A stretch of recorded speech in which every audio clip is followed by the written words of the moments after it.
In today's video, we're going to be diving in to the upcoming pattern.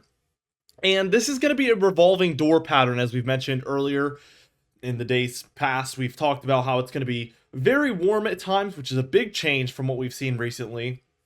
And then very cold at times, actually, as cold fronts move through.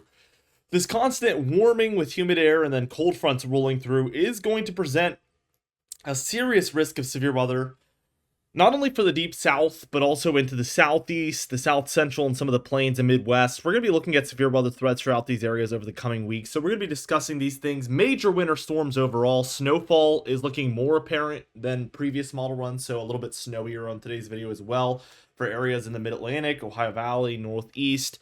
More chances of snowfall. I really don't think winter is over, as some people have said. I think people are getting a little dramatic with how big this warm-up is going to be. It is going to be off and on for sure, and there's no telling what late February will bring either. So let's dive into it. Well, I guess before we do, I should mention our vlog. This is going to be the final day that I mention it, so I know a lot of you are probably sick and tired of it, but we did make a vlog where we had some multiple snow events. I saw lots of snowflakes for the first times in 3 years, so that's going to be on the top right corner of your screen. We even had a 3.5-inch snowstorm arrive. So my first accumulating snowfall since I think like 2021 probably, so a long time since I've seen that. I am going to have more vlogs coming up. They are relatively weather related, a little bit off the topic of weather as well at times. Obviously, it's just kind of my life, but my life is very weather related. So be sure to subscribe. It means a lot to me that you guys have watched that, subscribed, liked the video, left comments. So keep that up. I really appreciate it. It is a passion project for me. I've been enjoying making those. So more coming very soon. So if you are interested in that and seeing kind of a piece of my life as well as some in real life weather content, check it out today. Again, top right corner of your screen, comment and description down below. Let's take a look here at the next, this is our 6 to 10 day outlook from the National Weather Service. So this runs from the 1st through the 5th of February. These come out pretty late in the evening, so that's why this one is the same as yesterday's. The update's going to come out a little bit later today, and I'm making this video a bit earlier, unfortunately. But we do see warm air spreading northward through this corridor, and this is exactly what I'm talking about. We're going to see a lot of these rising warm-ups and then these cold fronts that are going to develop. Really, we're going to see lows trying to move across here with cold fronts underneath like this, and that's going to kind of swing, and that's what will bring the severe weather to this part of the nation at times, maybe even stretching up into the Mid-Atlantic and Ohio Valley at times. So these areas really need to be on the lookout for some wintertime thunderstorms and severe weather, which is going to be interesting. In the winter, there's a lot of shear. There's a lot of violent temperature swings, so these wintertime severe weather events can be quite serious, and we're going to be watching for that very closely. Colder out west, though, overall, for that 6 to 10 day period. Precipitation kind of reflects what I'm showing here. I mean, we're going to have plenty of storms moving through the northwest here. Also, plenty of storms kind of just rising up through this pocket as well, and I think we'll have plenty of them kind of moving across this area as well, and clipper systems. So you could tell why the storminess is kind of exclusive for the north here, as all of these storm tracks kind of include that area. A little bit drier for the southwest and the southeast here, but I think we will still get some storminess in this pocket as well. 8 to 14 day outlook is a lot of the same. This is for the 3rd through the 9th of February. And again, rising warmth here in the southeast corridor with cold fronts encroaching, bringing about chances of thunderstorms and severe weather in these areas. Definitely going to be something to pay attention to. Definitely, as we reach past that first week of February, we're expecting the cold to start moving eastward here. So that's exactly why we see the Midwest and plains starting to get colder. And really, when we look at the models today, as we reach past the 10th of February, there's also kind of some guidance showing colder air moving back towards the east. So again, I don't think we're completely done with winter. I don't think this is going to be just like a straight early spring. I think that we are going to see a lot of back and forth here in this tail end of the winter. Here's the precipitation, and you can see that we do get a lot in these areas that could have thunderstorms. Also, still the west here, a lot of the west, the northeast, Midwest. Lots of snow chances for the north and west areas here, to say the least. The past 20 days, this is how it's been through the 27th. Again, in 3 days, we will look at the full 30-day period, which will give us a really good glimpse into what January has been like, minus the last day. Unfortunately, they don't have a 31-day period view, so I would do that, but they don't really have it. So fortunately, we won't really be able to use that. But We do see it's been very cold across these areas. I don't think I even need to tell you that. This has been one of the coldest months. A lot of these areas have broken records for January. A lot of these areas have at least had their coldest January in like 10, 15, 20, even more years. For me, it's like 35 to 40 years since we've had a January this cold. So crazy, crazy stuff for a lot of these folks. The European model, we're going to dive into it. The European model, the one thing I will say, I looked over all of these, obviously, before making the video. The European model is a little bit more aggressive with the warm-ups and then the cooldowns coming through. The GFS model will see a little bit less of that colder air swinging into those warm-ups. And really, this whole year, I feel like the European model has been the colder of the two, so it's not a big surprise. But the European, as a result, will be the more aggressive model, even with the severe weather and storms. So keep that in mind as we work our way through it. But as we look at this evening, we do have a kind of parent low up here over eastern Canada. Secondary low, which is acting kind of as a clipper, riding along this jet stream. And this is going to kind of drop down into the northeast, bringing some snowfall. They expect back-to-back minor snowfall events, I would say. So anything under 6 inches for the Northeast, I would consider to be relatively minor. And we're likely looking at 3-4 inches of snowfall in the bullseye for both of these systems. So that's kind of what we're looking at. We do have some showers and perhaps thunderstorms happening in the Southeast already for this evening. And then still some precipitation left over for the Southwest, which is fantastic news for down there in the LA area with all those fires. As we move towards tomorrow afternoon, well, I guess I shouldn't skip over it. We do see some snowfall here overnight. This is for 10 a.m. Eastern tomorrow. We see that first round of snowfall, and we already see round 2 here as another clipper system has gone ahead and rode the jet stream down, and it's going to kind of swing in as well. So we'll get back-to-back snow systems like I mentioned. We see this one move across the Great Lakes for the day on Tuesday the 28th, tomorrow. Michigan in particular seeing quite a bit of snowfall from that. And then by the time we're reaching 7 a.m. Wednesday, we see a lot of this moderate snowfall has reached in towards New York and New England in general. So more snowfall. And really looking at this frame, it looks like we have a warmer west, colder east again as this colder air is kind of diving in. It's not super cold, but there is the colder air in the east at this point. But we're going to go back and forth multiple times. We get our first kind of concerning storm, very concerning storm here around Thursday the 30th, just 3 days from now, as we get these thunderstorms popping up for Texas, Oklahoma, Arkansas, Louisiana. Severe weather going to be a huge potential here. Snowfall on the western end. Really, the jet stream is still well to the north here, but we can expect that there will be a huge upswing in the warmth here. Oftentimes when you see a low forming, you can expect a warm front to the east, cold front underneath.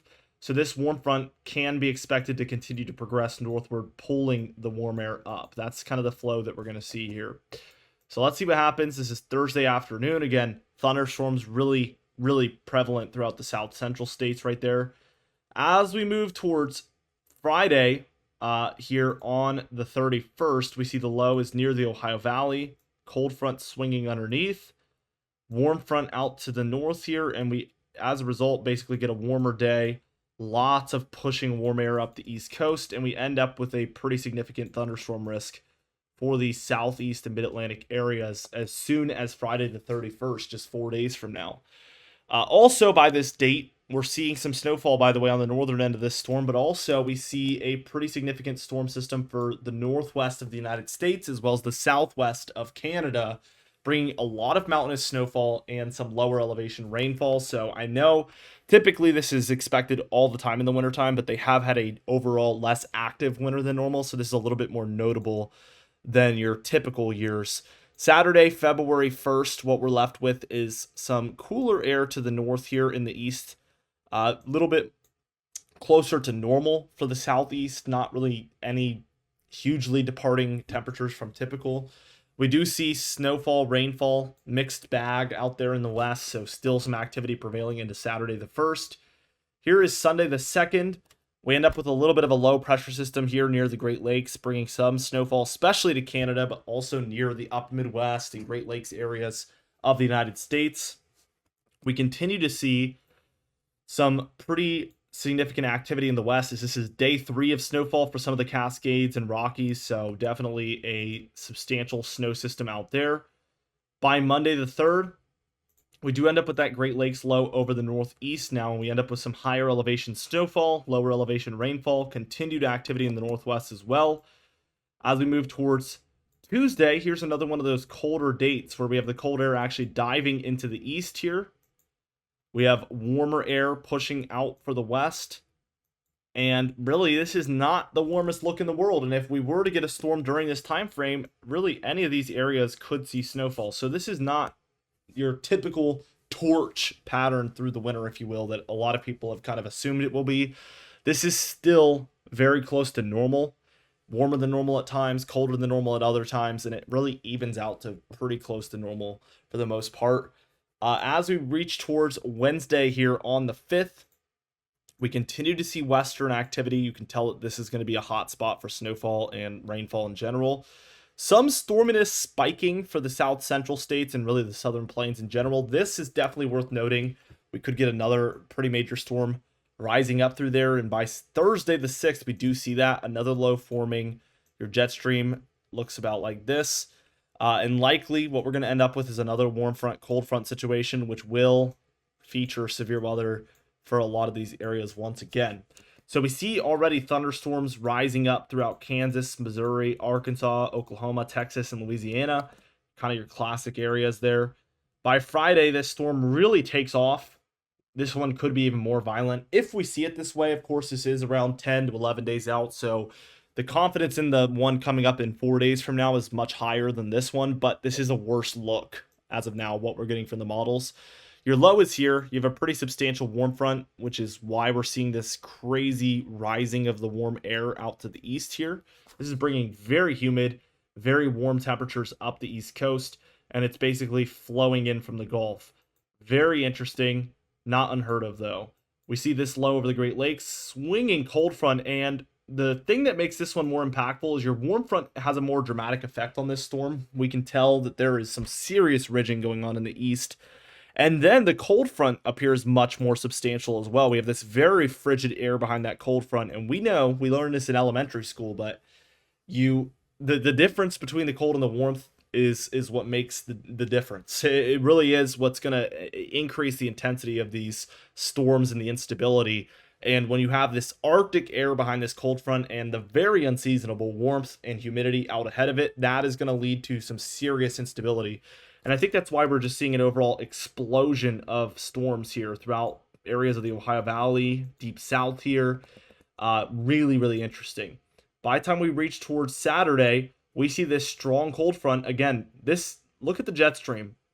When we follow these lines, look at how it just rises vertically right up the east coast, all the way up. That is indicative of very humid, very warm temperatures reaching almost all the way up the eastern seaboard. There could be thunderstorms occurring as far northward as southeastern or southern New England in general. So with a look like this, you get very, very extremes as far as the severe weather and maybe even snowfall in the back end. Just crazy, crazy stuff. But definitely the mid-Atlantic and southeast, still seeing chances of thunderstorms and severe weather here Saturday the 8th if we saw a scenario like this play out. It's also substantial. Again, we get Adirondacks and Catskill snowfall, but we get this next kind of warming trend out west. Really substantial, and you get the cold pouring into the east behind this, and that could set us up back into a very wintry pattern very easily. So these models are playing with fire, or should I say ice, I guess, in the upcoming pattern, with us just returning to a pretty wintry pattern.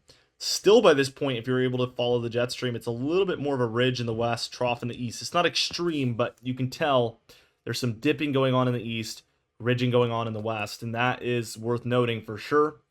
As we reach towards the end of the model run, it looks like we might be about to get going again with an Ohio Valley low pressure system, strong cold front, and a substantial warm front again, putting these areas in the crosshairs for thunderstorms and potential severe weather. Not only that, we get kind of some Midwest and Mid-Atlantic snowfall here. The location, when it's kind of compared to the low pressure system, is very, very crucial because these areas out to the east are undergoing a warm front that's bringing snowfall to the north of it, rainfall to the south. And typically these continue to rise up further northward. So you can expect that rain-snow line is going to keep climbing. So it's a huge difference because even if you're seeing snow and even if it accumulates, you're getting rain after. and that typically doesn't lead to long-term snowfall accumulation. But the low is overall on a trajectory, something like this. So these areas getting snowfall here are going to be on the cold end of the storm and likely would see accumulation that sticks around. So pretty substantial. And other than that, we have another bout of cold air really trying to move in behind this system with warmer air rising up along the west. Basically, the consensus here, again, details, fine details beyond 10 days out is not going to be critical here. But we're seeing multiple major winter storms that both in terms of snowfall, severe weather, even mixed precipitation like ice. These are substantial winter storms, and we're seeing 3 or 4 of them on this model run. And not only that, we're seeing this model flirt with very cold air entering into the eastern states, and who's to say one of those won't stick around a little bit longer than what this model is showing. So this model is not showing a full-blown warm pattern, and if anything, it's showing much more cold than we've seen in days past. So definitely worth noting there. Again, this is a more extreme example than what we're going to see in the GFS model. Not to say that it won't be extreme on this model either, but just the European model was a little bit more aggressive in my opinion. We see that first snowfall in New England and the Northeast in general by Tuesday, kind of Monday into Tuesday, the 28th there. Today into tomorrow, basically. The second one arriving by Wednesday there. And then we get this severe weather event, again, almost equally as impactful. Very similar look. The low is a little further north, or south better yet, and that would kind of limit the severe weather. Typically, that's only going to occur to the south of the low. So this would be a little bit less up the coast, and we get a little bit more snowfall, perhaps, for the Ohio Valley and Mid-Atlantic on this model as well. Similarly, we get some pretty impactful storm systems for the west, bringing heavy snowfall and lots of rainfall for the beginning of February. We really see that continue. We get more snowfall in the Mid-Atlantic and Northeast right there for the 2nd, 3rd, perhaps. Another little bit for northern New England for the 3rd into the 4th. And then we get more of these kind of Gulf storms that are bringing severe weather. Here by the 8th, we get a major storm system for the upper Midwest, snowfall on the eastern and western ends, but again, your lows right here, this is your more substantial snowfall right here because that's not going to switch back over, but you have a warm front out here to the east, and that's going to keep progressing northward. So a little bit less substantial snowfall there on that eastern end. Then we have the swinging cold front, so likely thunderstorms and severe weather for a lot of these areas in here with that system. Another very impactful winter storm on this model. And then you can tell we kind of stick in a warmer pattern. We do see some Ohio Valley and Mid-Atlantic snowfall returning, but really we're not getting into a trough in the east, ridge in the west pattern like we did see on the European model. We're staying very much so in a trough for the majority of this model run versus the European model, which is the opposite. When we look at the total precipitation, and this is according to the European model, by the way, we get lots for the Northwest, and then lots overall for the eastern states. This looks like a summertime precipitation map, much less like a wintertime one, at least here in the east. So this is impressive as far as the storminess there. The anomalies kind of show this, again, above average there in the Northwest corridor, which should be obvious. And then a lot here for the majority of the eastern states as well. So very, very impressive precipitation. Now here we are taking a look at the total snowfall. Still some very impressive amounts out west. We have seen an increase across the plains, Midwest, Mid-Atlantic overall from what we saw in yesterday's model runs. This is not the furthest north snowfall, you know what I mean? We're seeing areas like Chicago, Indiana, Ohio, Pennsylvania, New Jersey, seeing some snowfall here. So the Mid-Atlantic even, some of the Ohio Valley isn't done yet, is what this model is basically saying here. GFS model, we will get quite a bit of agreement with that. I mean, we are getting quite high amounts here. Again, across a lot of your Midwest and Ohio Valley. Mid-Atlantic definitely looking more impacted on this model run than what we saw on the previous one. Very, very interesting, to say the least. When we look at the temperatures, again, the European model is going to flip-flop a lot more. The GFS model, not so much. So we're still neutral. We're very close to normal in the east here until we reach about Wednesday. So just a couple of days from now. Wednesday is a quite warm day along the east. Immediately, we follow this up with some colder temperatures here, especially along the immediate Mid-Atlantic coast and then up into New England. A little bit warmer for inland areas there for Thursday. But Friday, an even warmer day here. Friday the 31st. Very warm for almost all of the east. Followed by Saturday, which is quite cold again. Sunday, kind of warming back up. Unless you're in the Mid-Atlantic or Northeast, you're warming back up. And certainly by Monday here, we end up with a warmer day along the Gulf and East Coasts there, with a major cool down on the way for Tuesday the 4th. Wednesday the 5th, it's still around, and Thursday the 6th, quite cold.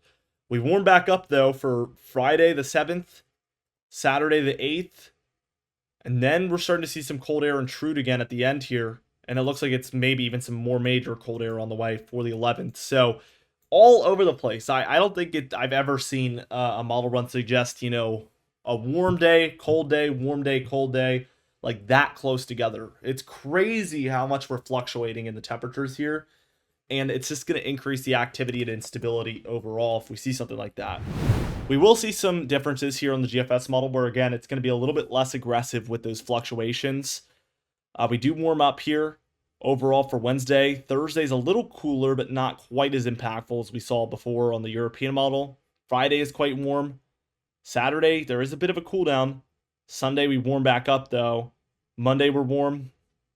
Tuesday, another cool down moves in. Wednesday, it's still there. Thursday the 6th. I guess I should have been saying the dates the whole time. The dates are at the top right here. I might have placed them somewhere else on the screen, but I was just kind of saying the days of the weeks there. But Saturday, the 8th here of February, we're back to the warmth, and really this sticks around. Sunday the 9th, Monday the 10th, Tuesday the 11th, Wednesday the 12th even. We do see cooler than normal anomalies here to the north and warmer to the south, but overall sticking a lot warmer here on the GFS model than the European model, and that's kind of the overall look as of now. With all that being said, be sure to subscribe. We upload every single day. You can even hit the bell icon for daily notifications when we upload so you never miss one. Be sure to like the video if you did enjoy it, leave a comment down below, and I'll see you guys in the next video.